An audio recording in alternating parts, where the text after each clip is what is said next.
এইবাৰ মছজিদত ওলাল গাহৰিৰ মাংস। মছজিদৰ দুৱাৰমুখত গাহৰি মাংসৰ টোপোলা উদ্ধাৰক লৈ সৃষ্টি হৈছে চাঞ্চল্যৰ। এই ঘটনা সংঘটিত হৈছে গুৱাহাটী মহানগৰীত। মহানগৰীৰ পাঞ্জাবাৰীৰ পুৰাণ বস্তিত ফকৰুদ্দিন আলী আহমেদ পথৰ মছজিদত উদ্ধাৰ হৈছে গাহৰিৰ মাংস।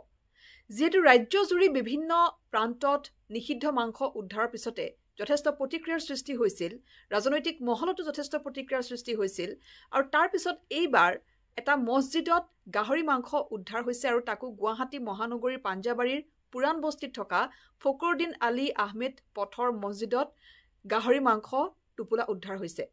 এই ঘটনাৰ পিছতেই ঘটনাস্থলীত দিছপুৰ আৰক্ষী উপস্থিত হৈছে আৰু তদন্ত আৰম্ভ কৰিছে, আৰু আৰক্ষীয়ে সন্দেহ কৰিছে যে উদ্দেশ্য প্ৰণোদিতভাৱে কোনো লোকে সেই ধৰণে মছজিদৰ দুৱাৰমুখত গাহৰি মাংসৰ টোপোলা পেলাই থৈ গৈছিলে। সমগ্ৰ ঘটনা এতিয়া তদন্ত আৰম্ভ কৰিছে দিছপুৰ আৰক্ষীয়ে।